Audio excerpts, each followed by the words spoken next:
Welcome to the Financial Advisor Success Podcast, where you go behind the scenes with financial planner, speaker, and consultant Michael Kitces to hear stories of how leading financial advisors navigated the inevitable challenges that arise on the path to success and get insight from leading industry consultants about how to break through to the next level in your advisory business.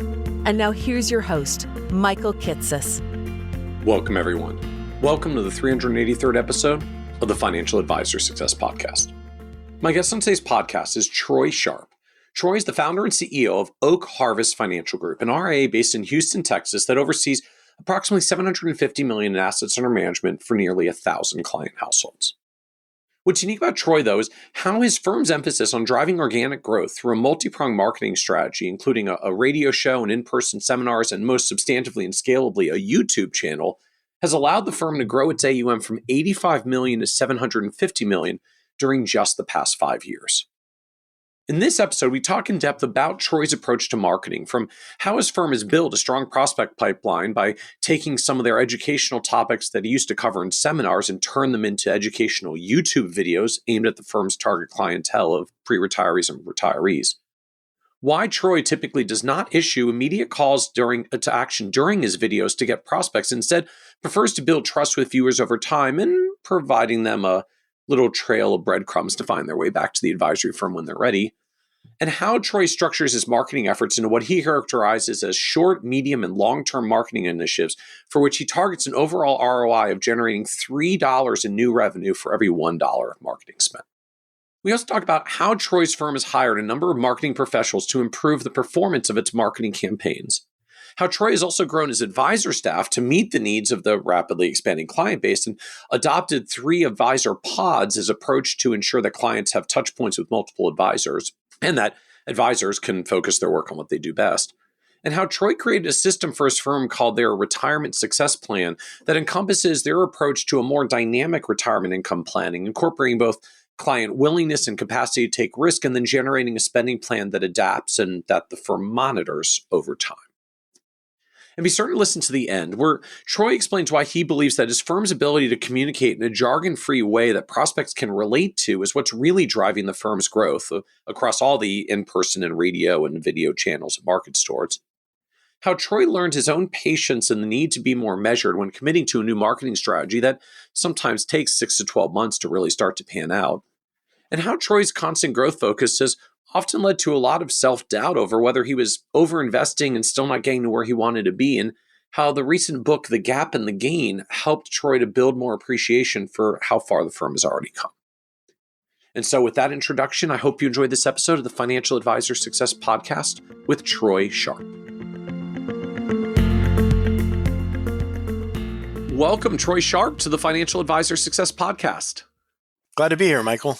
I really appreciate you joining us today and an opportunity to, I think, get to nerd out a little on one of my favorite topics, which is the wonderful return on investment you can get by spending money on marketing as a financial advisor. And if you look broadly at the industry benchmarking studies, basically almost none of us spend hardly anything on marketing. The average advisory firm spends barely 2% of revenue on marketing if you look at most of the industry benchmarking studies.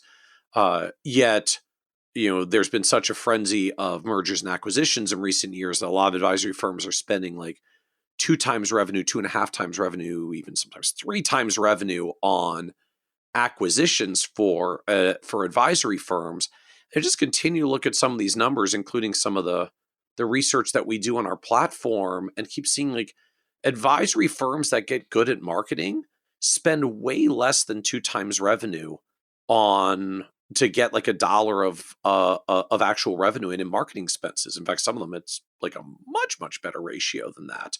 And I know your firm has like leaned very heavily in this direction and investing into marketing, lots of work on YouTube in particular, but other channels as well. And so I'm excited to talk to you as a firm that's invested heavily in marketing about how you think about the spend on marketing, I guess overall, and like how you think about the spend on marketing compared to what so many other firms seem to be spending on mergers and acquisitions instead.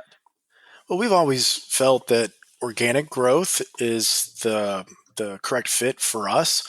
We've explored to some extent, had conversations about acquiring maybe other firms where they have 50 million, 100 million, maybe 200 million under management. Maybe the principal's about to retire, and there's a lot of risks that come with those types of deals. You obviously have the merging of two different cultures, which doesn't always go well. You have to worry about retaining those clients that you're actually paying for. Negotiating the deals themselves can be complicated. And then obviously legal fees, other costs associated with it. So yeah, it can be very expensive when it comes to acquiring firms, but we've always leaned towards the organic growth side of things because one, we have far more predictable revenue streams. We want to create multiple different channels, and we're not really happy unless we're getting at least 3-to-1 first year revenue uh, on those marketing channels. But then when you look at the 3 year, for example, return on investment of those marketing dollars, we're in a business that provides compounding revenue streams. Yep. Obviously, there's some fluctuation there if the market goes down, but overall, we mostly as financial advisors should believe that capital markets appreciate in value over time. So while yes, in the acquisition game, you are buying an appreciating asset, obviously there's a lot of risk that comes along with that. And also it's a much quicker way to grow the firm. You can go from a billion to 2 billion, over a few months through an acquisition. It's a lot more difficult to do that through an organic growth strategy. But at the same time, we're in the relationship business. We love working with our clients. We love the planning, and we just feel it's a safer route for us. And we're not trying to roll up a bunch of different firms and then sell to a private equity firm or something like that down the road either. So, for us, if we're going to invest, 100,000, $1 million, whatever it might be in various marketing channels, we're expecting to get at least 3 times that revenue or that investment as far as ROI. And then, we have some channels where it's 4 times and 5 times and some even a little bit higher. But the compounding of that revenue stream, when you look at the return on investment over a 3 year or 5 year period, assuming you provide good service and you build relationships with your clients, that's a very valuable asset. Well, so I want to highlight these kind of ratios that were bouncing around a little bit, because you're talking about like a 3-to-1 return, or like revenue return on like a 3-to-1 revenue return on your marketing. We often talk about like 2 to 3 times revenue in acquisitions for advisory firms. But like I feel like we need to like that. Those are actually opposite ratios. Like Yeah. when we talk about like a 2 to 3 times revenue ratio, that means like $2 or $3 spent for every $1 of revenue. You're talking about getting $3 of revenue for every $1 spent. So like if your marketing was characterized the way that we do mergers and acquisitions in the industry, like if an acquisition is 2 to 3 times revenue, you're running at 0.3 times revenue as like what you spend in acquisition to get a dollar of revenue. Right? I'm framing your numbers correctly, right? Yeah, In correct. how you approach. Correct. So that to me, like on the one hand, it fascinates me as like this is like the biggest arbitrage opportunity in the entire industry. Like if you can build a marketing system that brings in revenue at 0.3 times revenue, and acquirers will put enterprise value at 2 to 3x, like you get like a 9x enterprise value return every time your marketing system produces a new client dollar of revenue. Like the results become enormous. But I'm struck as well, like, Troy, as you framed it, like I think you said we've leaned towards the organic growth side of things because of the more predictable revenue streams, the more predictable channels, and the really strong ROI of like $3 of revenue per dollar of cost, or a 0.3x revenue acquisition. And frankly, when I talk to most advisors over the years, when when most advisors talk about marketing, the words I do not hear are predictable result, predictable, and great ROI. That is, those are usually not the words that crop up, which frankly I think is why a lot of us spend very little on marketing and do more mergers and acquisitions. We seem to struggle to find marketing systems that actually generate predictable, consistent results at strong economic metrics. So I'd love if we could just go there a little more directly. Like, talk to us about some of the marketing things that you are doing that are producing like the kinds of predictable and compelling ROI results that you're getting. So we like to have short term, intermediate term, and longer term marketing strategies. So short term, these are workshops, live streams we may do on YouTube. These are seminars or referral events for clients, and these are things that are designed to have some type of immediate call to action. Where if we're doing a workshop and we ask someone to turn in their sheet at the end, if they appreciate the message and want to come in and have an analysis of the risk in their retirement, a written retirement income plan or a tax analysis, then that's an immediate call to action, and that's a short-term marketing funnel. And then we want to focus on intermediate term items, and this is more of our YouTube channel. This is more of the radio show, and then longer term marketing ventures. And longer term, we're working on a few exciting things. I think exciting, where we're going to kind of take the YouTube channel to the next level. But these are projects that I'll be working on for 6 months at a time, maybe 12 months at a time. And I think long term, they're going to bring tremendous value. I hope I'm right about that. So that's kind of the first part, is we break the marketing funnels down, so to speak, into near term, intermediate term, and then longer term. So does that change like what you invest or your expectations of like returns and value, or just literally the timeline? Like, hey, this spend probably produces revenue in 3 to 6 months, and this spend probably produces revenue in 6 to 12 months. Yeah, so I don't think it impacts. I guess it does impact our spend to some extent, because you can't invest everything in the long term. You'll run out of money and not be able to to do the day-to-day operations. Long-term successful, short-term out of business. Not a good balance. So to an extent, it does impact that. But for me, what I kind of find is that it really helps manage expectations.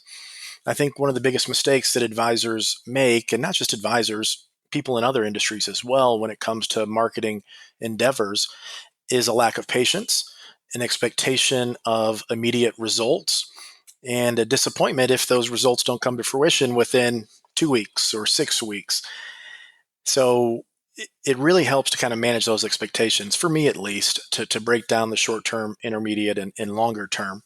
So what kinds of expectations do you have when you talk about the short-term things and the medium-term activities? Yeah, so our short term, as I said, those may be workshops. They may be, referral events that we host, here at the office, or maybe out, at a barbecue restaurant or a golf outing or something like that with clients, where we're asking for an introduction to their friends, and that's not too unconventional in the financial advisor industry. I think for many advisors, referrals are probably their number one source of new assets. And that's where you start to get into a lack of predictability and reliability, because you can only ask the same people so many times for introductions to their family and friends. Right. So, the short-term stuff, we do expect short-term results. It's easier to kind of focus on, if we're doing a webinar or if we're doing a live event. Short-term results for you is like in a month we're going to know, because like at the end of the event we're going to know, like just what's that time horizon for you, or I guess what are you looking at to evaluate? I mean, most people don't literally like do the rollover paperwork at the back of the seminar room. So if let's say we have an event, and we don't do as many seminar events as we used to ever since COVID, but I did one a couple of weeks ago, and we have a few key metrics that we're looking at there. So first, how effective was our mailer? How many people registered? how many people showed up to the event. Of the people that showed up to the event, how many turned in, we call it a blue sheet. Of those that turned in their blue sheet, how many scheduled a first appointment, how many actually attended their first appointment, so a set kept ratio. Typically, it's within about 30 days. We run a 2 to 4 appointment process. How many of those people become clients? And we have a much larger case size, I think, than the average financial advisor. It's around 1.2 million. But we don't really focus on assets. We do have a $500,000 minimum. But when we're looking at the marketing, just the effectiveness of the marketing, we're really looking at those percentages. That's what I mean by we're not looking at the assets. Obviously, assets matter because, that's how you grow your firm. That's, how you can refine your message and tailor it to attract the appropriate clientele that your firm is capable of serving. But when we're looking at just marketing execution and the metrics that tell us how successful we are, we're looking at those percentages. So at the end of the seminar itself, I'm going to know how many people turned in their sheets. We, unlike a lot of people that do seminars, we don't schedule appointments at the event, although we are working on a digital automation tool that's going to kind of take care of the scheduling component all by itself. But we call people the next day. So I know at the end of the event how many people turned their sheets in. Within 2 days, I'll know how many people scheduled an appointment. So I'll know, did I do my job if I'm the presenter, or if one of our other advisors are presenting, I'll know if they did their job. And then usually by the end of about 30 days, we'll know how successful we were at communicating our message, providing a value proposition to where X number of those people who kept their first appointment decided, yeah, we want to work with you guys at Oak Harvest. We see value here. And it's either they're about to retire, maybe they're not happy with their current advisor. So we'll know that within, let's call it 30 to 45 days. And for those who aren't familiar, just what's the sheet they're turning in? What's the blue sheet? So we keep our seminar typically to 3 main topics. And then the blue sheet just has their name, contact information, few checklist points where they can, I'm interested in coming in and looking at this tax analysis that you talk about. Or I'm interested in coming in and having an analysis of my retirement income sources. And then at the end, just a section for them to have any notes. And then, what day of the week works best for you? Please select 2, morning or afternoon, and 2 different days in the week. So just information for our scheduling team to reach out to them and try to pair them with the correct advisor that's available the same times that they are. And do you know offhand, like just as you went through that list of metrics, like what typical metrics are that you expect as you go down that path of like registered and showed up and turned in sheets and scheduled and kept? Yep. So what's typical for you, or what do you shoot for as a goal? We'll typically, if we're going to do a mailer, and now we do supplement it with Facebook, our marketing team will run a simultaneous Facebook campaign. But Facebook leads typically aren't as reliable as the mailer leads. So we'll mail out somewhere between 10 to 15,000 pieces. Depending on how many people register, we'll then supplement it with a Facebook campaign. And Facebook leads for these events, they don't show up as much. So we'll supplement it with that Facebook campaign. And then we'll have anywhere from 40 to 60 people in a room typically. Our goal is to set 50% of those 50% of those households, so not individuals, but families. So I just want to make sure I follow metrics. So you might start with 10 to 15,000 mailers. It's possible that only like 100 of them register. Half of those show up, so you got like 40 to 60 in the room. So then what comes next? So if like 40 to 60 are in the room, how many turn in a sheet and go down the rest of this path? Yeah, so we'll typically get somewhere around about 80% of those sheets turned in. Of that 80%, we're going to set appointments with probably 50% of the room is the target. And it fluctuates, but these numbers are pretty replicable, meaning, if we do 10 events, the numbers are going to be pretty much in line. Okay. And then of that, about 80% of those appointments will actually show up. So that's our Okay. set kept ratio in Okay. regards to, we call it the stickiness. And then out of those 80% that come in to see us, our goal is to convert about 30% of them. And so if I'm kind of mathing down that funnel, like if that was your process as you went through, you end out with something like a half a dozen clients that actually close. In a perfect world, of course, it's, some events we'll do and they'll be big fat goose eggs. And then other events we'll do and we'll, bring in 5, 6, 7 million dollars. So it averages out, of course, over time. But Right. our goal is just to provide, we're a very value oriented firm. And as we go through the conversation today, when we talk about YouTube and we talk about the radio, it's always about providing as much value to people as possible. And I firmly believe that people choose to go with us, one, because it's a very low pressure process. We don't have aggressive calls to action. Our close is, do you want our help? And we feel if we've done our job well enough, and that's to show value, how we can help you generate more income in retirement, sleep a little bit better at night, maybe because there's less risk in the portfolio, be more connected to your money, understand where your income is coming from, help you pay less tax over time, coordinate with your attorney, coordinate with your CPA. So we're kind of the quarterback of your situation. If we can show you value, then there's a reason you came in to see us. All we have to do is simply ask, do you want our help? So if we provide value and then ask, do you want our help? We feel if it's the appropriate time for that person, that we have a good chance of building a new relationship with them. And and what does it cost to do a mailer and like queue up the top of this flow?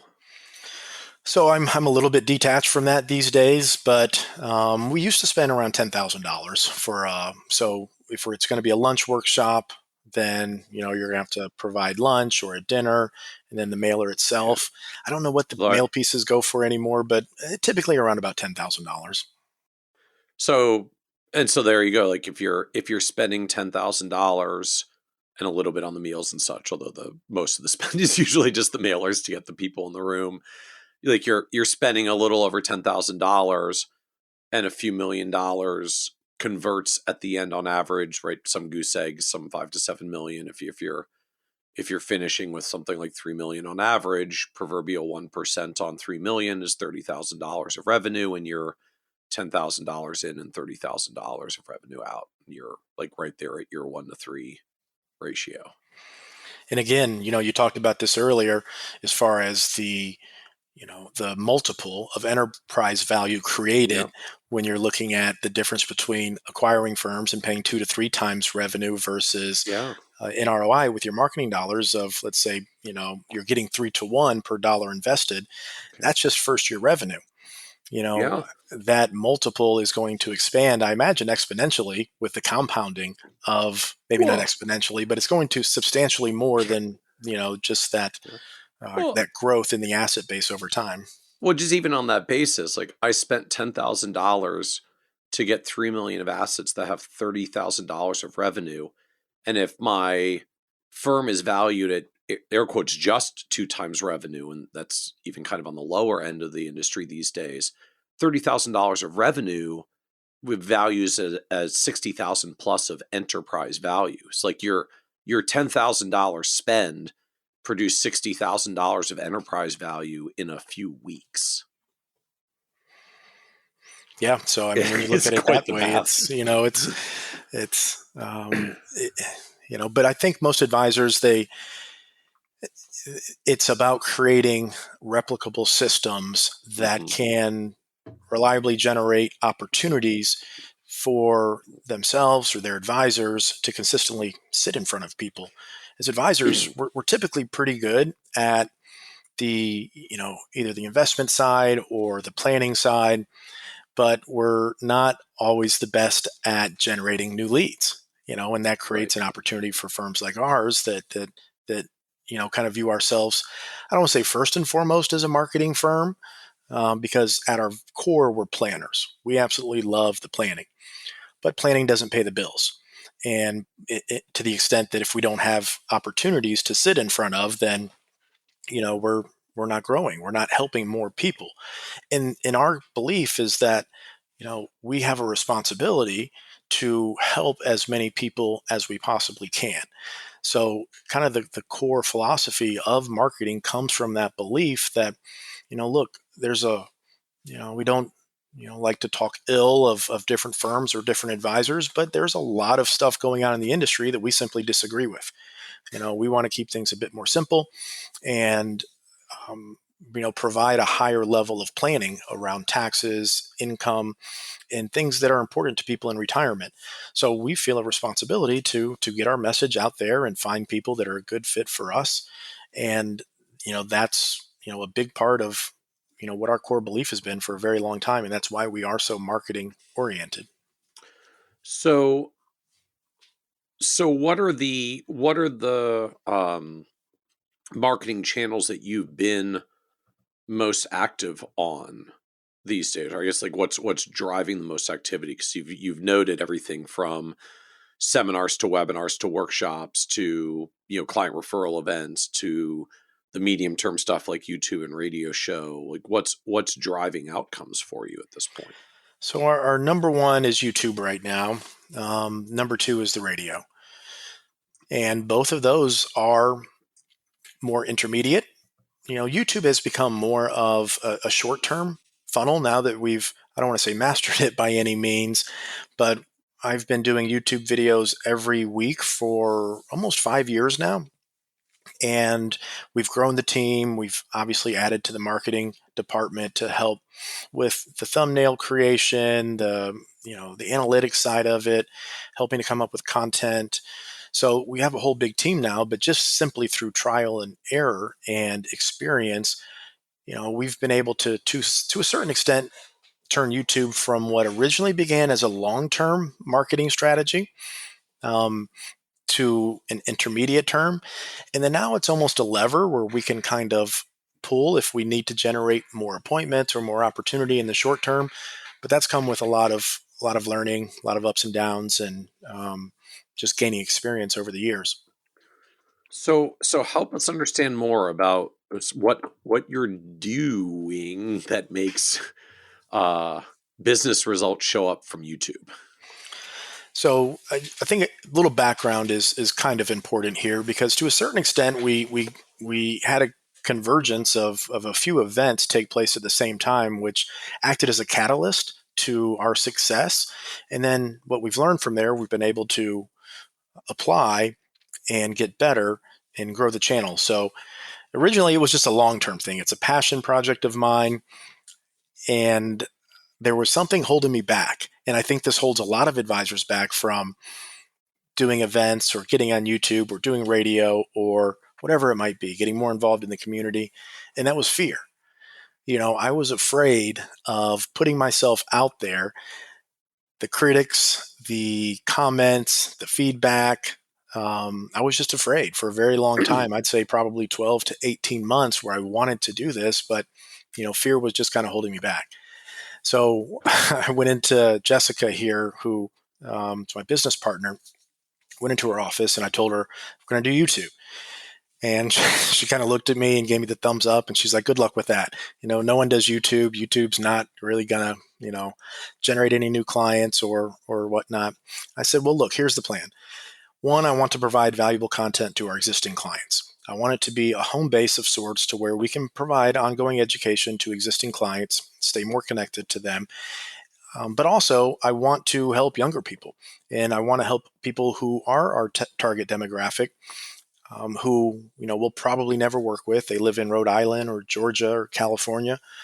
I want to help them understand what happens if you continue to let your IRA balloon and follow this conventional wisdom, belief, and what happens when you get RMDs. How that impacts Social Security, how that could impact IRMA and Medicare premiums. So I wanted to start to educate people about that we would never meet, that I had no intention of ever meeting or helping. Some of the concepts that we believe in our core, you should address if you're in retirement or approaching retirement. So she said, great, go for it, do it. So after about 12 to 18 months of talking about it, I finally just made myself do it. The channel was originally two distinct focuses. One was younger people, and then the second was our target demographic. And then it's probably about a year in, we started to very clearly see, maybe not quite a year, but the people that were watching our videos were our target demographic, and younger people really didn't care. So about a year in, I go to Jessica in her office and I, let her know, hey, we have like 25 subscribers or something like that. And she's like, way to go, keep it up. And then COVID happened. So this was really one of the catalysts that I talked about earlier, because COVID created a couple of fortunate dynamics to kind of come together. And the first one was our target demographic was the most vulnerable to COVID, right? And they were also the ones that were either being laid off or not going into work or not going back to work. So you had millions of people that were, 50 years old and above, sitting at home, twiddling their thumbs, trying to figure out what to do. Am I going to go back to work? Am I, going to get fired? Is my company going to go away? So it just so happened that they started to really focus on learning about retirement through YouTube. I think it's either 50 and up or 55 and up is the fastest growing demographic on YouTube. The last I checked, it's been a couple of years, but so COVID, I believe, was a pretty big part of that. And then the second catalyst was the adaption of doing business through Zoom. Prior to COVID, if I was talking to someone or expecting someone 60 years old in Connecticut to actually want to do business with us and to close that deal, it was, pie in the sky. But through, Zoom becoming more popular, people becoming more comfortable using video conferencing as a medium of doing business, that at the same time as YouTube becoming popular within the demographic, those two things coming together, I think were a very fortunate combination of events that contributed to our kind of early success with YouTube. One day I came into the office and we had a video that had 100,000 views, and still no appointments or anything, but I was like, oh, that's pretty cool. And we got to work just recording the next video. So, so two questions I have here, or one, so I guess just trying to connect the dots. So it's this combo of COVID happens and a bunch of prospective retirees or pre-retirees in their 50s suddenly have a lot of spare time, a greater desire to retire, and some opportunity to go on YouTube and learn about it. So lo and behold, when you're there, this goes well. And B, the fact that we all suddenly went into a world that Zoom was acceptable meant when they found you on YouTube and you were in all likelihood not in their geographic area, that suddenly wasn't a problem anymore. Like you had a channel where suddenly everyone was watching across the country and everyone might be willing to work with you across the country, all because of this like COVID video Zoom shift. Yeah. I mean, I'd like to take credit 100% for it, but no, I believe that those were two big catalysts in the success of the channel, and but also turning it into a reliable source of new prospects for us. So now my next question is, to like you got a video that then went really popular. I think you said you came in one day and there was 100,000 views on the video. Out of curiosity, do you remember what it was? Like, what was the thing that got so popular? Yeah, so it's funny now. So now there's, I have, I don't know, it seems like 20 or 30 people out there are copying, all the videos that I've done. And some of them, there's like the same thumbnails and same titling, and which is imitation is the one of the finest forms of flattery. Uh-huh. And I'm fine with it. It doesn't bother me at all. But that video was, I think it was, we were on the Federal Reserve website and I was just looking at, average retirement account balances. The most difficult part with YouTube is coming up with content that's, interesting. So in the beginning years, I spent a lot of time really focusing on, okay, what could get some views, what it would be helpful to people.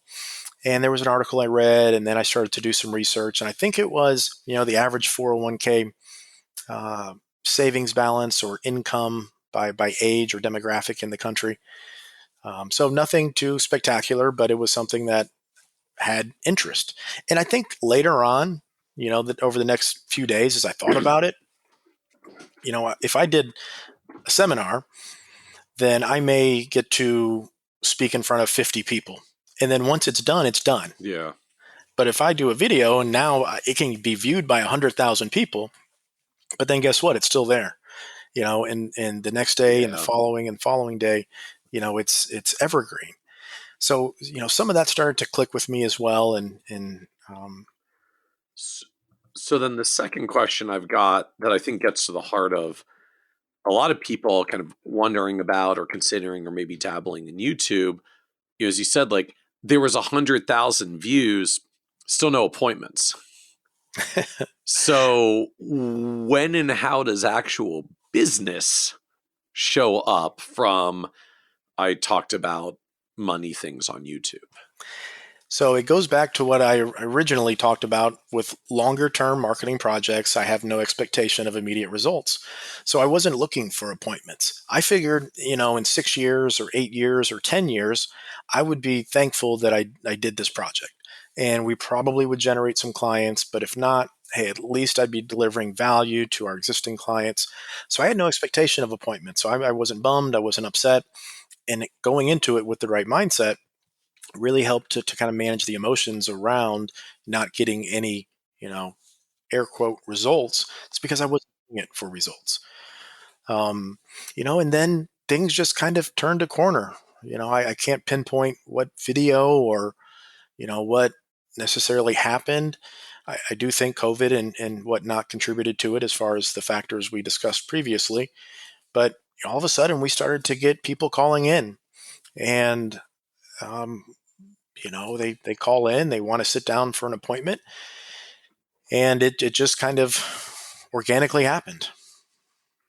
So how were they finding you? How are they getting to you? Was there anything you were doing to try to prompt them, or just some subset where like, this was so compelling, I just need some help and I'm going to reach out to this person that I found on the internet for help on my finances? Yeah, no, believe it or not, it's the latter there. So if you go through and watch any of my videos, you'll very rarely see me make an actual call to action. Now, we'll have a link in the description if someone wants to reach out to us. But in the beginning, we did not even do that, even have a link in the description. So I'm pretty adamant about this. And my marketing team knows it. To me, YouTube is not a platform for advertising. You lessen your value, you cheapen your material if you're directly soliciting with calls to action. And I know that flies in the face of conventional, marketing think. We have to capture them. We have to build this list. We have to, strike while the iron's hot. And I strongly disagree with that approach. It's all about providing value. If I provide enough value over a long enough period of time, I firmly believe that those people who I connect with and they connect with me, if they are in need of our service, that they will reach out. And if they don't, that's completely fine too. There is capacity constraints that we have to deal with. We can't help everyone. But I do it because I want to provide value, and I want the material to stand on its own, and I want people to receive value from it. Some of the comments we get, Troy, thank you so much. I've worked with my own financial advisor, applying some of the strategies that you talk about on the YouTube channel, and you've changed our lives. That is just as satisfying to me than the person who calls in and decides, hey, we want to work with you guys. Here's our situation. Thank you so much for the content. Let's grow this relationship together. So how is it turning into business? I mean, I know you're sharp on marketing funnels, as you like lived and articulated in every step of the funnel in the webinar context. Like what's making this the most successful channel for you? So for again, it's a belief. I don't have the actual numbers to back it up, but I do believe just the concept of providing value and not soliciting direct calls to action is a large part of it. And the simple answer to your question, Michael, is people are just proactively reaching out to us. Either, about 40% of our appointments from YouTube are people that go to Google and search us after watching a video, and then they proactively call our office. So when someone leaves the website or leaves the YouTube channel and goes to Google, we can't track that with any of the kind of back end, you know, um, you Yep. know, SEO stuff, metadata, whatever. But they So tell how us. do you know they're doing this? They tell us. So the Okay. first question Mhm. when someone calls in and they say, "Hey, I want to have an appointment, sit down." Frank, who's been with me for about 12 years now or so, first question he asks is, "Oh, great. How did you hear about us?" And I was on YouTube surfing around. I watched these videos about Troy and this topic, and it pertains to my situation. And, I want to have a conversation. So Frank goes into the system and he marks them as a YouTube lead. And about 40% of our appointments from YouTube come from that method. And then about another, let's call it 40% or so, come from someone clicking on the link that we have in the description, so that we can track. So that gets automated. If someone clicks on the link in the description box, goes to a form fill, they put in their information, it automates into what's called Lead Center. This is our marketing and lead tracking software. And that's all tracked and automated as far as data population is concerned. So I'm not making calls to action. Occasionally in one of the hundreds of videos that I've done, you will see a call to action, but it doesn't feel right. And it's people are proactively reaching out. So how do you think about this from, I guess, a marketing cost perspective? Like if you're not running, I'll call it like a traditional marketing funnel, spend this much money on ads to drive people to the thing to get to the, to do the call to action to get to the outcome. Uh, how do you think about spend and ROI on your YouTube efforts? So for the first, I'd say 3 years, we spent absolutely nothing. Um, Google actually paid us. So that was pretty cool. Um, Oh, because you had their ads program thing turned on, so you get your 7 cents every 1,000 views or whatever it is. yeah, correct. And I think 7 cents per thousand views is generous, but Yeah, it might not be that high anymore. um, so we weren't paying anything. But Steve here in our marketing department, that's his area of expertise. He worked for Microsoft for 15 years, and then he ran his own ad agency, so he understands all of that back end SEO stuff. And he started to link our YouTube videos with different Google campaigns, and then we A/B tested multiple videos and AdWords ads or whatnot. And so they've started to run that, and we started really small. I think our budget in the first year was about $20,000. And now it's grown, obviously, because we've refined it. We've A/B tested enough to know what works, what doesn't work for us. So that ad budget has grown, obviously, over the past few So, years. But so these are Google ads, yep, not YouTube ad, like Google search ads. yeah. So we'll do a combination there. So we will have YouTube ads, and then we'll also do Google ads. Again, it's really getting in and just testing everything out. And I think that's probably why our budget was so small in the beginning, is because you don't have to spend a lot of money to do all this various types of testing. Well, I don't even know if I think about $20,000 as small. Just for a lot of us that don't spend much at all on marketing, uh, that's a big number. I guess when you live a world of like $10,000 a pop for every seminar to put 50 people in the room, $20,000 for the year to figure out how to activate YouTube traffic into something that drives more results is a very manageable spend. It's like, okay, instead of one or two seminars, let's try this out. We're already getting some traction with the views. Let's see if we can drive some more results. And it's one of those things where I believe, because it's above my head, right? The technology side of things. And we've hired, I'm sure this is a common story that other advisors share.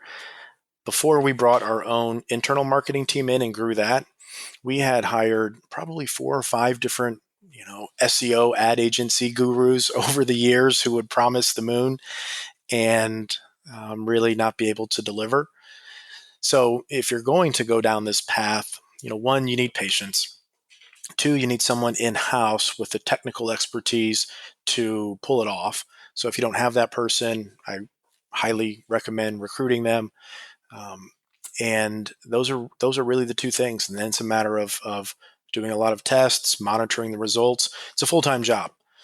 So it's hard to. One of the problems in our industry, I've always believed, is when you have like a one-man advisor shop. That person has to be the CEO, the financial advisor, the paraplanner, the marketer, the HR person. They wear so many different hats, and it inhibits growth. Where investing in people is really the key to growth.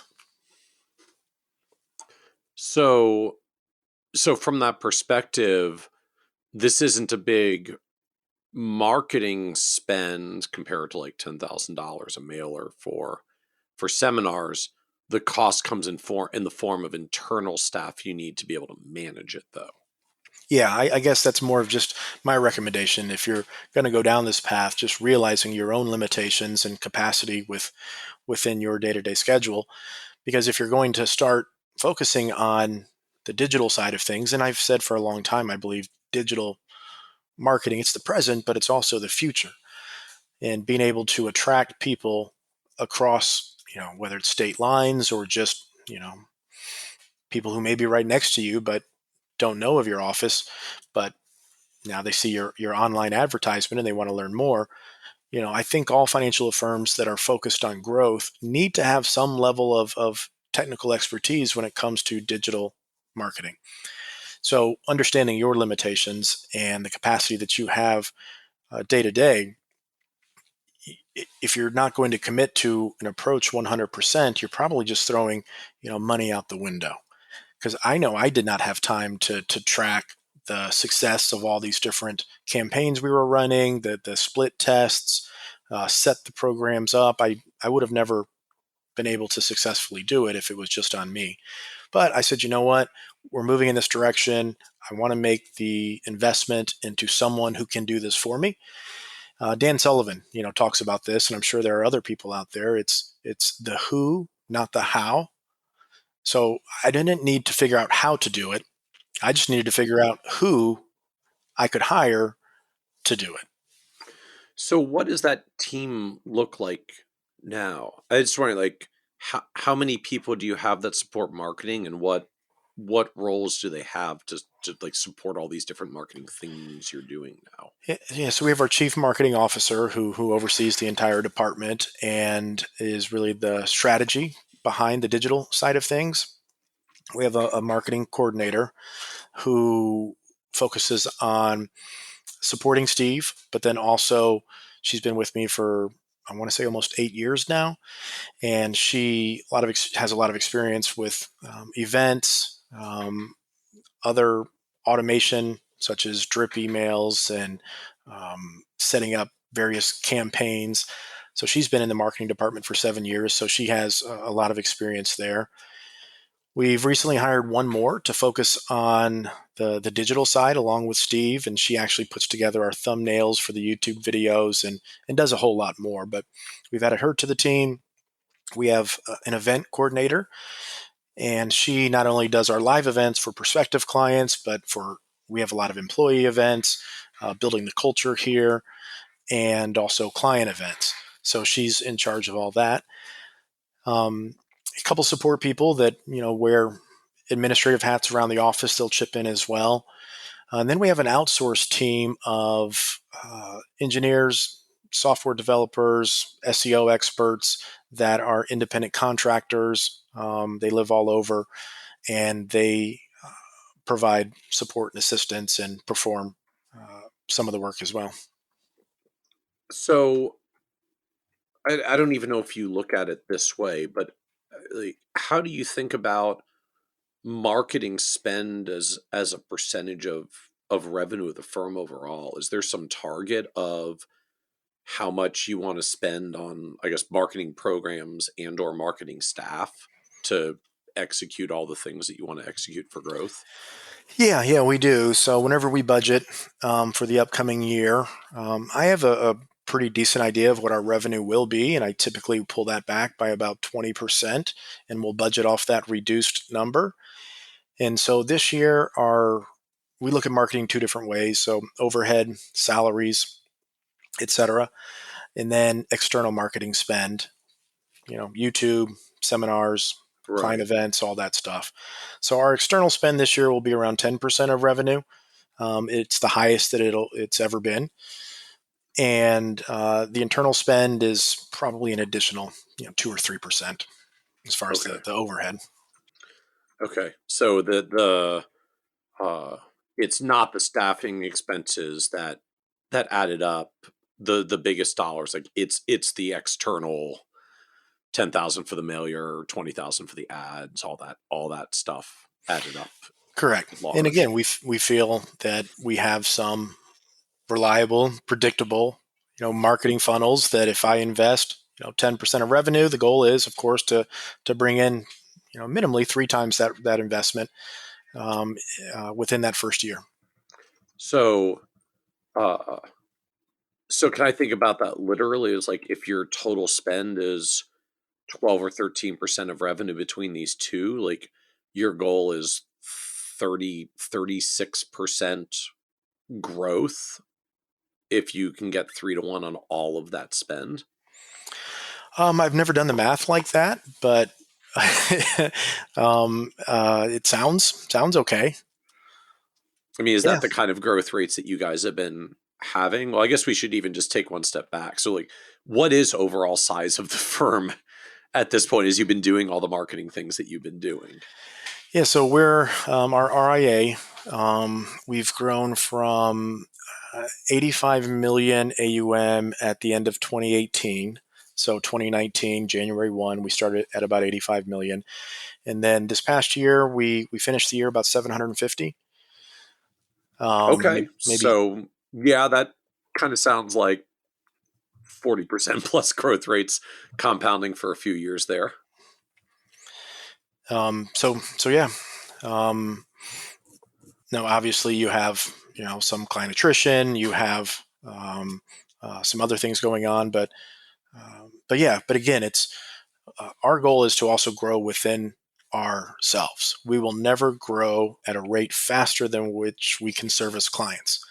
So we also have 40. I think we're up to about 44, 45 employees right now, and of that 45, we're talking. If you exclude myself and Jessica as advisors, I think we're at 14 advisors.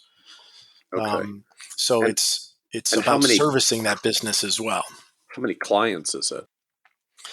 So we're around 1,000 households right now. I want to say. Okay. I know we're going through all the ADV stuff right now, and I Yeah. want to say that's a pretty accurate Okay. number. Okay. So, uh, so I can see like just the sheer magnitude of growth rate. I mean, going from uh 85 million at the end of 2018 to 750 at the end of 2023. I mean, you are just shy of 10x. I mean, you're about 9x in 5 years. And that's sounds like you didn't have acquisitions in there. Like that's all this marketing stuff just running on repeat and voluming up. No acquisitions, all organic So, growth. so at this pace, I mean, is the vision literally like hundreds of new clients this year across all the different marketing channels that you're engaged in? Yep. So we always hire ahead. So when we kind of get to the end of the year planning and we're budgeting out, one of the things we're looking at is, okay, if we do X amount of marketing, and how many clients will that bring in? Well, we have really good data, so we know if we spend X amount of dollars, that most likely it's going to result in Y amount of clients. Then, because this is my promise to clients, is we'll never grow beyond our ability to provide a world-class level of service to you. So we then are proactively hiring throughout the year ahead of the need of those advisors to service that book of business. So, and then we operate in a pod structure as well, where every client has typically 3 advisors and a client service representative that's familiar with their overall case and circumstance. So we're always hiring ahead when we're doing that budgeting. Let's say it's 300 new clients this year. We're going to look at the existing capacity that we have, who we need to hire, because it takes, for a service advisor, it's going to take 3 to 6 months to really get them up to speed to where I feel comfortable.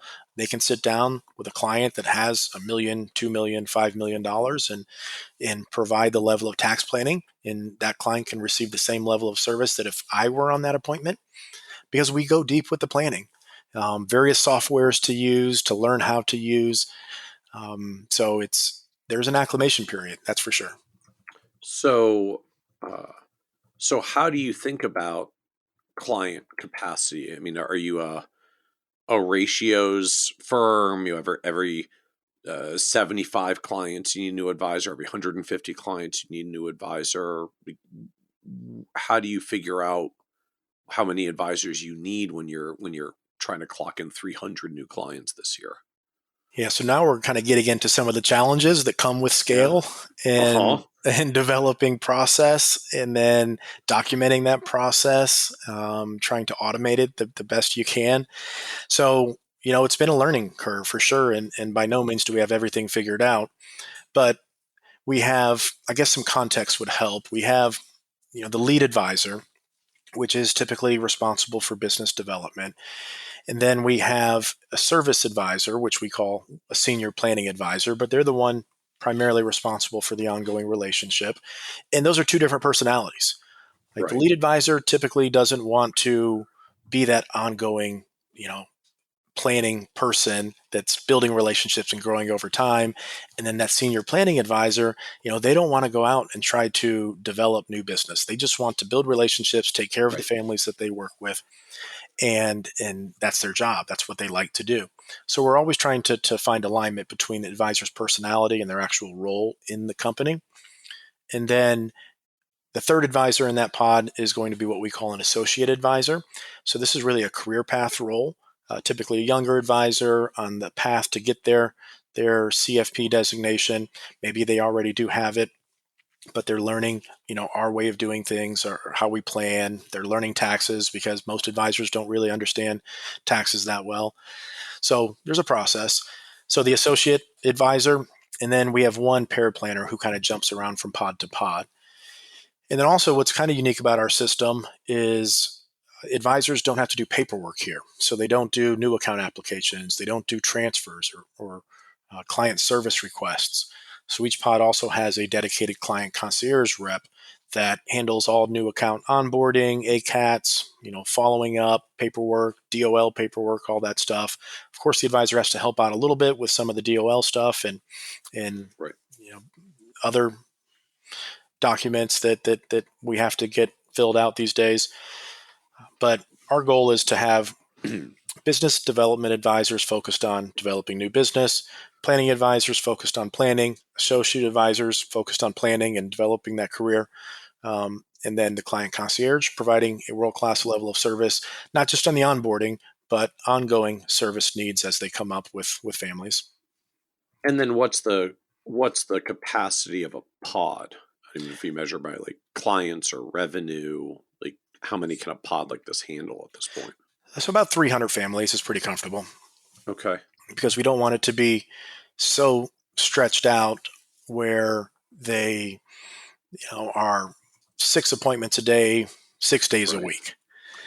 So you end out like sort of 100 families per advisor on the pod, although I'm guessing they don't literally split up that way and in like a third across 3, but you've got 3 people on hand that are registered and client facing to handle 300 families. Correct. Yeah. And the most important thing we found is just communicating directly and upfront with the client from the very beginning, of what the pod structure looks like, the different roles and responsibilities that advisors have.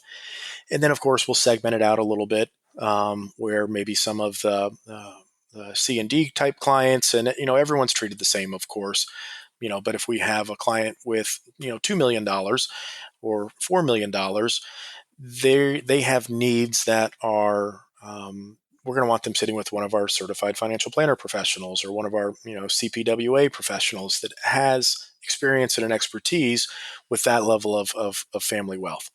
And then someone who maybe has come aboard, they're still working, they have $700,000 trying to build, they're going to be working more with that associate advisor, possibly the senior planning advisor, just depending on what the needs are.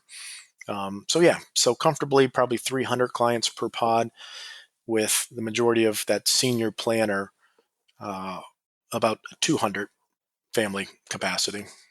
Okay. And so for where you all are now, you've got like 4 or 5 pods like this that you're staffing up and managing to? Correct. So we have enough capacity now for every single client that we'll bring on this year, that we expect to bring on. So the second half of this year, we'll start hiring for 2025.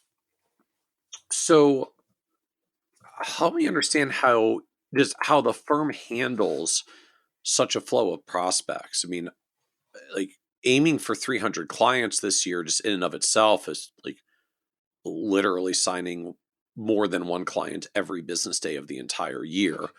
And if the reality is, obviously, like not every prospect closes, like if you're going to close 300 clients, I'm assuming that means you may talk to like 1,000 prospects. So how do you handle, like, who does that? Who does all of the prospect calls? How do you divvy that up when there's such a volume? Yeah, so I was using 300, I think, as an example. I believe our actual target number is around 250, but give or take, it's close enough. So that is the business development advisor. So we have Meaning that lead advisor at the top of each pod. Correct. Okay. So we have 5 of those right now, and this year it's 1,000. That's the number of first appointments kept. So we track first appointment scheduled, and of course, what matters is first appointments kept. Typically about a 20% drop off there from what's scheduled to kept. But so 1,000, that's the goal this year. And so each biz dev advisor ends out with something like 200. Well, what would that be? 200 appointments through the year. Well, I guess which gets manageable when I start breaking it down that way. Like that's basically one prospect every day to talk to. I mean, that's not a burying amount. That's a pretty good flow, but that's not your calendar's going to run out of time to do first time appointment meetings if you got to get through 200 of them per lead advisor per year. Right. And in the real world, it obviously always works out a bit different than in theory. But so we do believe in a meritocracy, to the extent that, some of our better advisors, more experienced advisors are going to have a heavier allocation of opportunity. And then it's not just having that first visit, it's you have all the second visits from last week, and then all the third visits from the week prior, and the fourth visits from the week prior. And then you're still helping out with some of the clients on the reviews, and in a perfect world, focus strictly on business development, but they have to chip in and help out with reviews and so on and so forth also. But I guess what strikes me around this, well, so I guess I've got 2 questions, because these business development advisors go through with these sales appointments from a business development end. Like they don't have to source the leads. Like they're not doing the prospecting for business development. They're doing the closing part of business development. Like we're going to send you a flow of interested prospects, turn a reasonable percentage of them into actual clients, please. Yeah, good point. Because again, we've set the firm up to have people in the roles that is their expertise. So our advisors also don't manage portfolios. They don't do paperwork. They don't generate their own prospects. Now, they are charged with, trying to get referrals when there's an opportunity and they've done a good job to ask, of course, for a referral. But we want advisors advising. Too often, advisors are, buying in and out of different funds and managing portfolios. And, most advisors really don't have that skill or expertise. They shouldn't be doing that, in my opinion. Some may be qualified, of course, but we won't believe in a model to where advisors actually manage portfolios. So my next question, if in this pod structure, so if a business development advisor is at the head of this team, like closing this volume of prospects that come in, and a pod has a capacity of 300-ish families or so, like what happens when the pod fills up? Like the lead advisor still wants to do business development closing, but there's no more room at the inn on their pod. So it goes back to really the messaging to the client, because the client always has to come first. So it's a communication that we do take a team approach, and there are multiple advisors within the pod that you'll meet with and you'll work with. So once a pod does reach, let's say, its theoretical capacity, well, one, we're going to sit down with the advisors, and what our plan has been is the clients that are working with the senior planning advisor.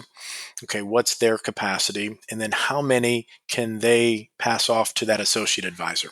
Because that associate advisor role, that's really a career pathing role, meaning they're coming in, they maybe have 1, 2, 3 years experience, but by the time that pod gets filled, they're going to be very well versed in our planning software, our planning methodology, the approach that we take, because they're sitting on hundreds and hundreds, if not thousands, of appointments over that 1, 2, 3 year period.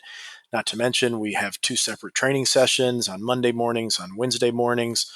With the YouTube videos, they watch them as part of the job requirements to understand what I'm telling clients and what we're doing from a planning perspective. So we're going to start to kind of pass some of those clients from the senior planner over to the associate planner. And now that person has capacity, let's say up to 200 people for their ongoing service and reviews and planning capacity. And then that's going to open up for the senior planning advisor. And then the lead advisor theoretically should never really have any capacity constraints, because they're not charged with doing all the ongoing planning and every single ongoing review. And then we can just add more people to the pod, right? Okay. I was going to ask, like, do the pods get wider? Like, do you end up with more than 3 people in a pod, or do pods start spawning new pods where an associate advisor says, like, okay, you're at the point where you're ready to be a senior planning advisor, so we're going to spin you off to a new pod. Your clients go over there. We put a new associate advisor on the old pod, and now we created capacity that way. So we've always done it to where they get a little bit wider. Okay. But also there's another component here that it's tied to marketing. So if we're generating more appointments because our marketing endeavors are more successful, now we need to bring another business development advisor in. So Right. we're going to do that, and then we're going to spawn off essentially a new pod with possibly hiring another service advisor or senior planning advisor, another associate advisor. But Okay. really in the beginning years of that, let's say the beginning year of that new lead advisor, it's going to be more of a cross-pod participation.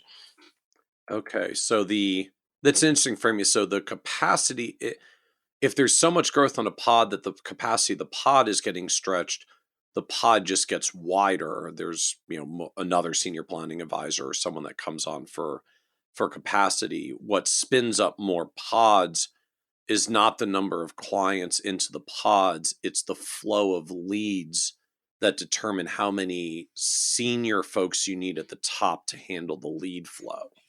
Correct. Which then rolls down to the pod you backfill behind the new biz dev person, because there's so much lead activity that we need to spin up another pod. Yeah. And from a business owner's perspective, we find this advantageous to have the families that have entrusted us, that have watched the video, listened to the radio, and they said, you know what, Troy, we want to work with you and your firm. We don't want one advisor to be that sole family's connection to the firm. We want 2 or 3 advisors. That way, if one does decide to leave, an advisor, we're not all of a sudden scrambling because that one advisor is responsible for 400 million of assets, and I haven't personally talked to those clients in a long time. Those clients may be tempted to go with the new advisor, and so obviously we want to retain those assets and those families, and having more people there to service them, to build the relationship, connects them, we feel, more to the firm as opposed to any one particular individual. So, how do you structure advisor compensation across these teams? So again, it's part of what I spend a lot of my time doing these days, as Yeah. opposed to financial planning and working. So we've had a few different comp models over the past couple of years, and it's the lead advisor obviously is a uh, compensation based model without a salary. So no salary, no trails for that lead advisor. It's simply based on business development. The senior planning advisors and the associate advisors, those are salary based jobs, and they're bonused based on client retention and a few other KPIs.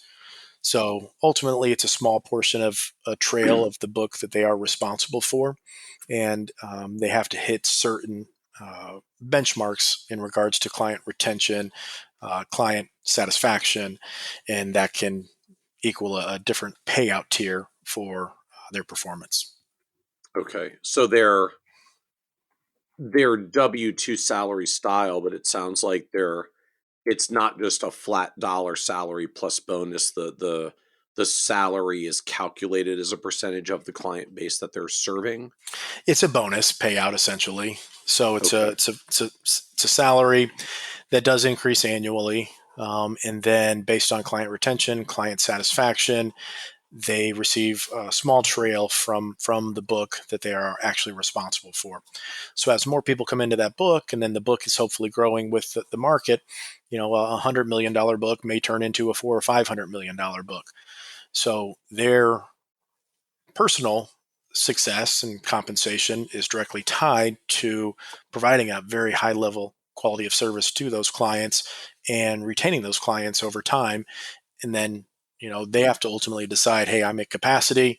I'm no longer able to provide a high level of service, because they know if they're not able to, the retention rate is going to go down, their personal compensation is going to go down.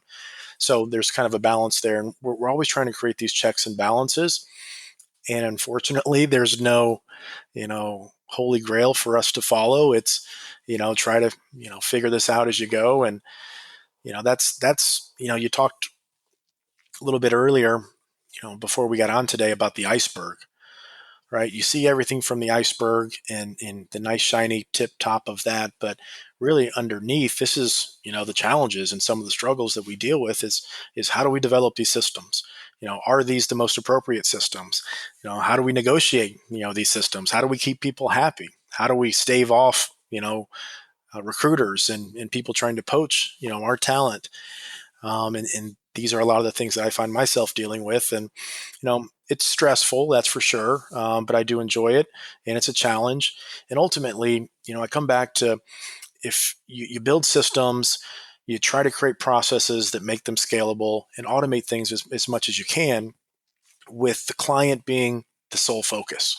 Meaning, if there's ever, should we do it this way? Should we do it that way? Usually, if you come back to what's the best for the client, Yeah.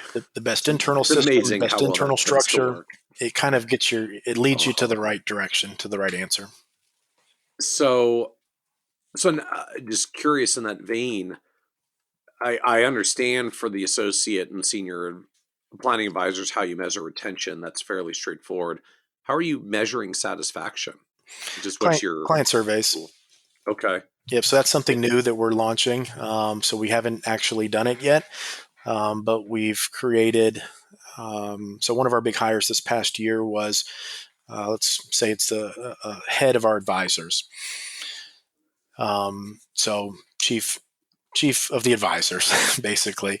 All right. So one of the things that he's been tasked with is to develop this client satisfaction survey that's going to be based on Okay. the client experience, from onboarding to frequent communication to the advisors doing what they say they're going to do, to performance with the investment portfolio, all these kind of different metrics. And where he's in the process of actually getting that ready to hopefully go out. And we're going to decide if we're going to do it twice a year or once a year, but probably just once a year. So, and I have to ask in the aggregate here, just, the marketing metrics and numbers you have are so enormous from just like a pure ROI perspective. It's has this huge revenue cycle of like spending $1 to get $3 of revenue. You're now ramped up to hundreds of new clients that come on board. So I just help us understand, why does your marketing work so well when almost no one else seems to be figuring out how to get the kinds of numbers and outcomes you're getting? I think it's consistency. I mean, there's no doubt about that. We're not afraid to fail. We're not afraid to put ourselves out there. We always focus the message on what we feel is front of mind for the prospects that we're in front of. Retirement income, taxes, reducing risk. If something happens to you, will your spouse be okay? Will your family be okay? Social Security is a big one for people. We have clients that have $5-10 million, and their biggest concern seems to be when to take Social Security. Always fascinated me about clients it does not matter. Well, it matters at some point, but you can have many, many millions of dollars, and they are just as focused on getting their maximal dollars out of Social Security. I paid in all these years. I want to maximize my dollars out. It is not probably going to impact their actual financial outcome in the grand scheme of things. It does not matter. They really want to know how to optimize their Social Security. And a lot of that comes from different marketing messages that they've heard. Yeah. But you know what, Michael, if I could really kind of boil it down, I think we have an ability to communicate our marketing message in a way that our target prospects can relate to. So, a lot of advisors talk in advisor speak, and they use terminology that prospects simply don't understand. And this is why YouTube is so successful, I think, for us. Is one, it's not TV necessarily, but these days you can just pop the app up on your TV and it's like you're on TV. But television is the most intimate medium, because if you think about your favorite characters and the shows you watch or the movies you watch, you feel like you actually know them, right? You feel like your friends, you like their personality, you like who they are, their character, and you feel a connection to them. And radio is like this to a lesser extent, but TV, you see people's mannerisms, you see, you can get a good judge of who they are and if you connect with them or not. So radio, television allows you to connect one-on-one to people. And if you can speak clearly, not in advisor jargon, about a topic that is of importance to them, and come across as genuine and sincere, and allow because your true character comes out whether you know it or not. People pick up on that. They're really intelligent and savvy when it comes to discerning people with maybe an ulterior agenda or motive versus those that are truly delivering valuable content. So it's focusing in on the message, delivering a message that they can relate to in terms that they understand. So I'm not going to talk about beta and alpha and standard deviation and all these, terms that you and I could have a conversation about all day long and compare various investment strategies and, debate over which ones may be more appropriate in certain circumstances. But I guarantee you, and half of our clients are engineers. more than half are engineers here in Houston. I guarantee you they don't care, right? But if I can instead say, you know, let's say we put it into Riskalyze and we can simply, show a range of possible outcomes in terms of dollars, not percentages. How does that make you feel? And have a real relatable conversation in terms of, how does this make you feel? Susan, how does that make you feel? And have a conversation about what their fears are, what their concerns are, and then provide potential solutions in a way that they understand. Um, I think that's really the key, not just with one-on-one visits, but through marketing. So you said a part of this as well is just you're not afraid to fail and get out there. But as you noted earlier, a lot of advisors try a thing and give up before it succeeds. I feel like there's always a lot of attention in the marketing world of how do you figure out if it's just not working yet or if it's just not working, time to cut bait. So I guess I'm curious, like what you measure and track and look at as someone that's built a lot of these successfully, both that work and don't work. Like what metrics matter for you to figure out, is this actually a thing we should keep nurturing and working on? Well, I won't start any new marketing venture now unless I'm willing to commit to it for a year. Okay. So if I wanted to do a Google ad campaign, for example, and I was thinking about, hiring an ad agency to, speaking kind of in, if I was in the shoes of someone listening to this podcast, thinking about hiring an ad agency to help me create a Google advertising campaign, but I'm going to give you 3 months. And if I don't see results in 3 months, I'm going to quit.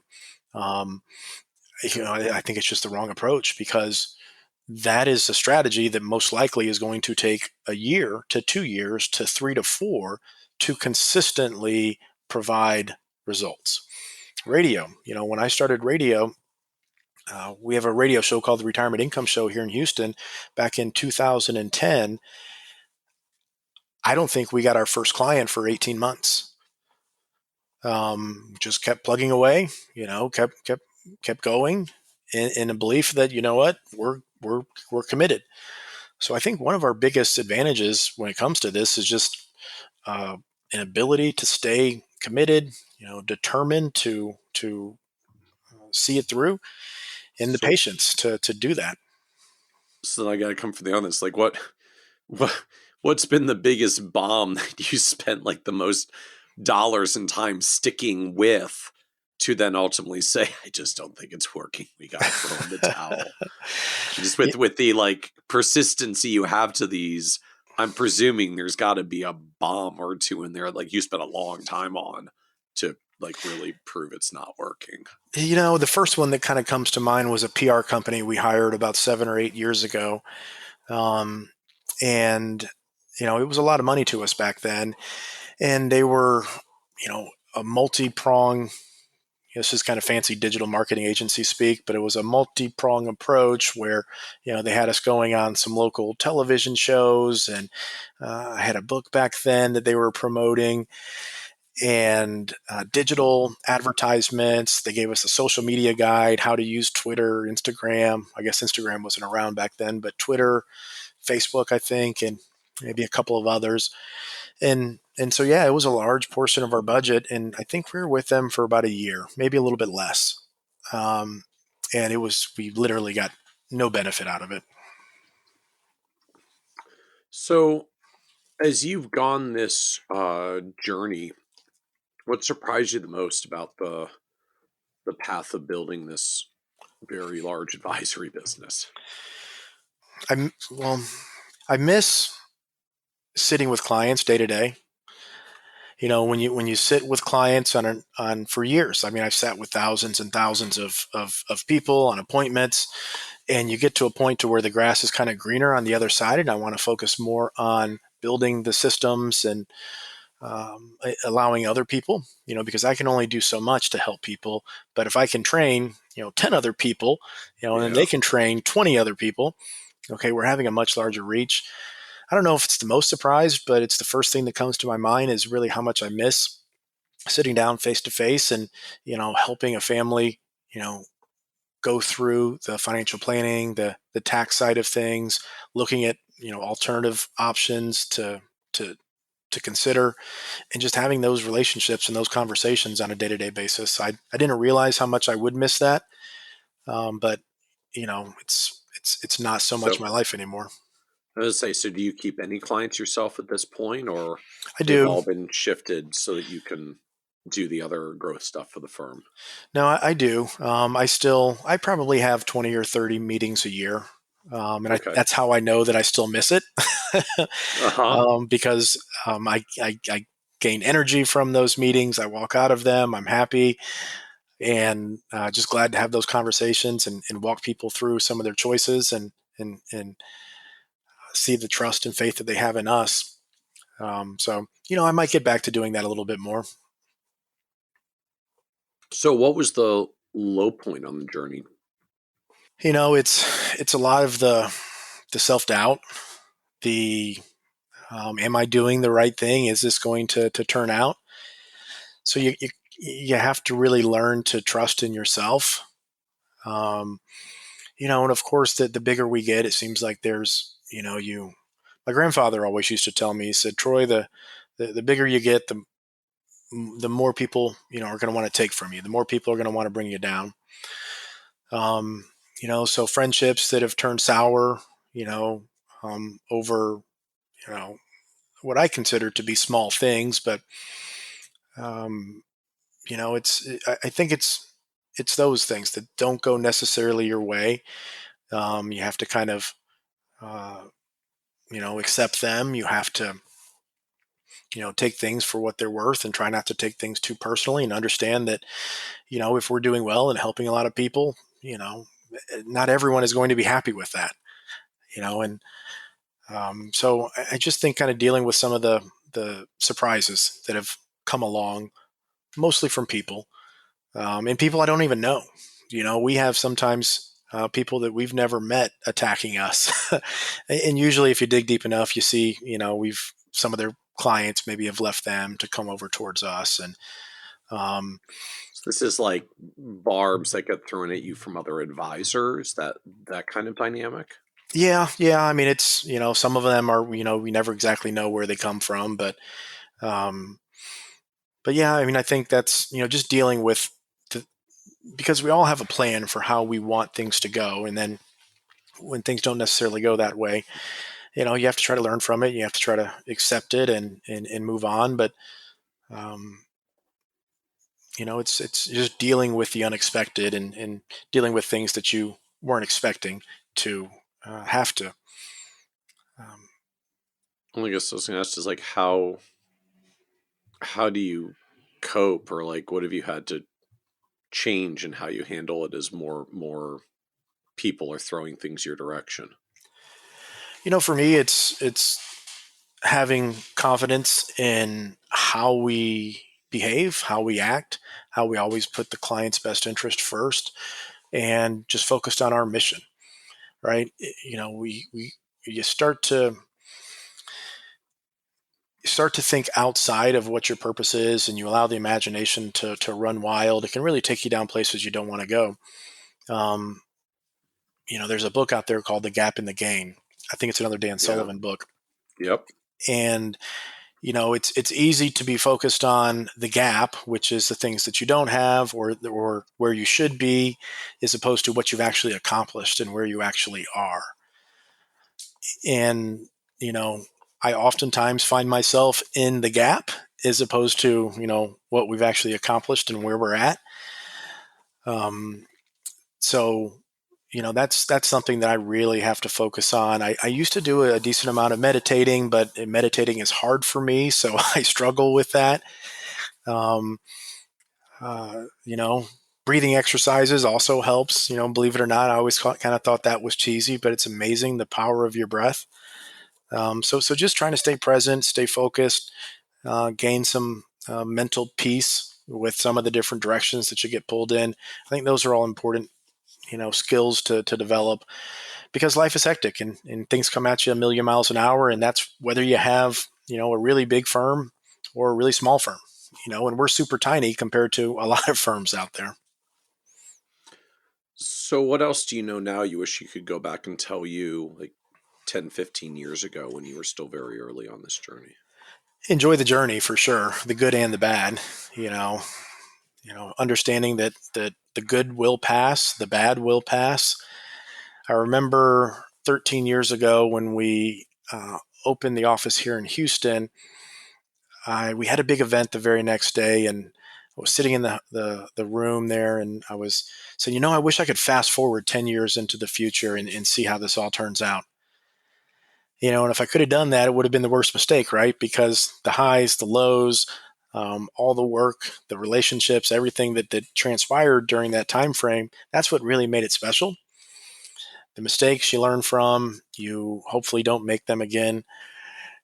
And so really just, again, being present and enjoying the journey.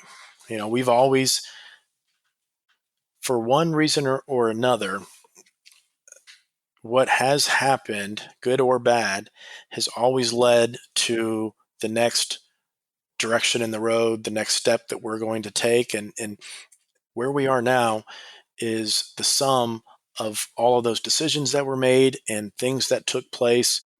So any other advice you would give younger, newer advisors, maybe coming into the industry today? Yeah, for sure. Obviously, education is very important. CFP, CPWA, I think amazing curriculums, credentials, getting as much experience as possible, but going slow. My business partner here, Jessica, she was always the one to kind of slow me down when I wanted to spend more money, do these different projects, expand much more rapidly than maybe was prudent. We kind of had that balance, the yin and the yang, to where we could balance each other out and come together to make the decision about the best course of action. So I'd say go slow. You're not going to change the world overnight.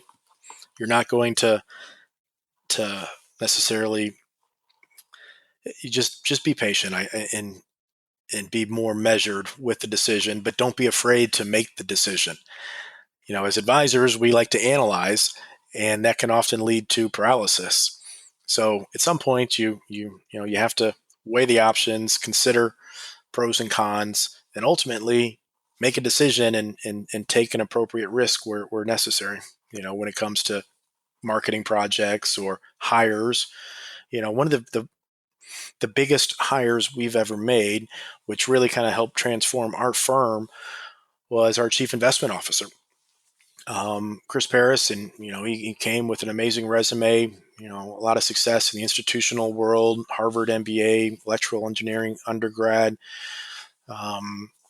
So those negotiations were, they, took some time, and, we came to an agreement that for us was a pretty big, financial outlay, but weighed the pros and the cons, felt it was the right thing to do for our clients, felt it was the right thing to do for our firm.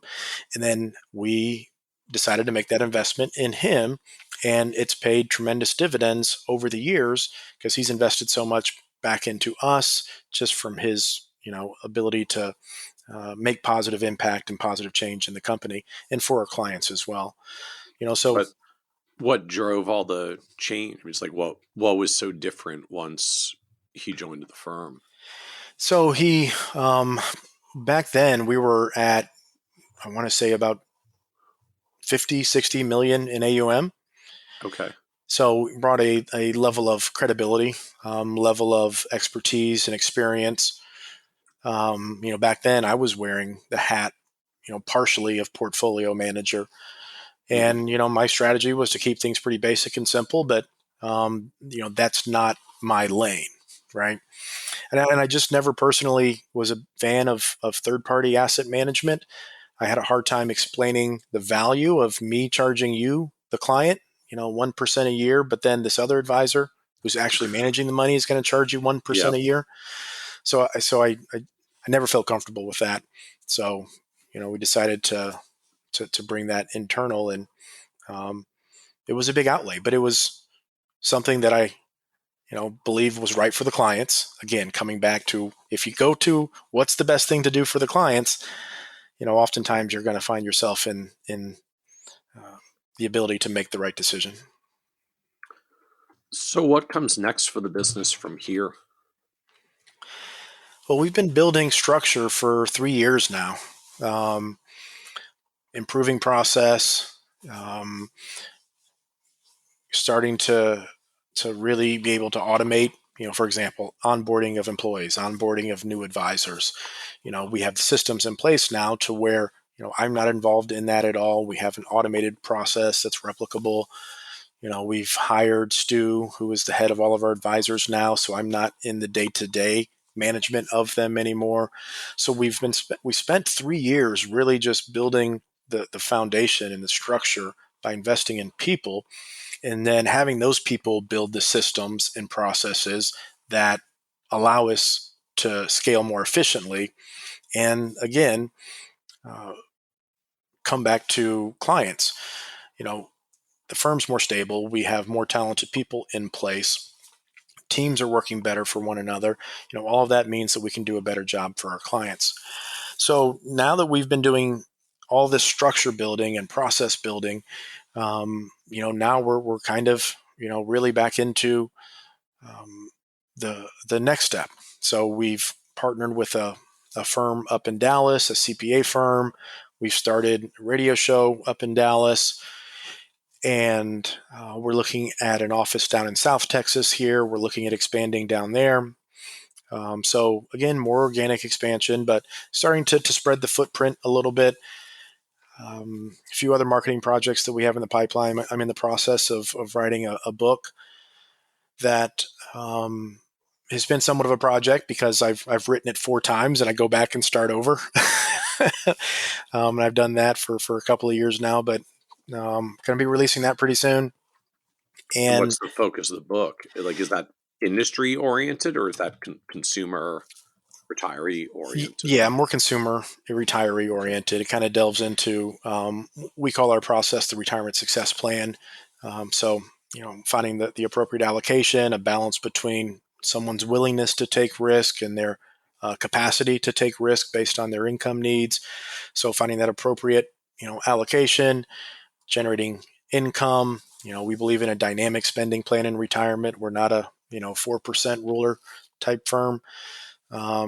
We find a lot of clients could spend a lot more than 4% in the first 3, 4, 5 years of retirement. But you need the guardrails in place. You need to monitor it. You need to have a plan, and you need to be able to have visibility into what those decisions mean for 10 years out, 20 years out, 30 years out. And you need the flexibility, of course, to pull back when things don't necessarily go your way.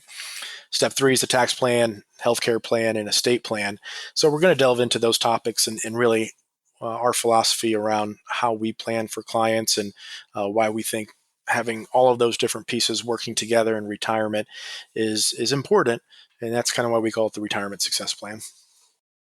So as we wrap up, this is a podcast about success, and just one of the themes that comes up is the word success means very different things to different people. And so the business is in this wonderfully successful place as you're cresting 750 million of assets and like 10x, almost 10x growth in 5 years. So the business is in a wonderful place right now. How do you define success for yourself at this point? So I have my first child on the way, so that's successful. Congratulations. Spent a lifetime here kind of building the company and kind of professionally, being my focus. So, I mean, that's a big success for me.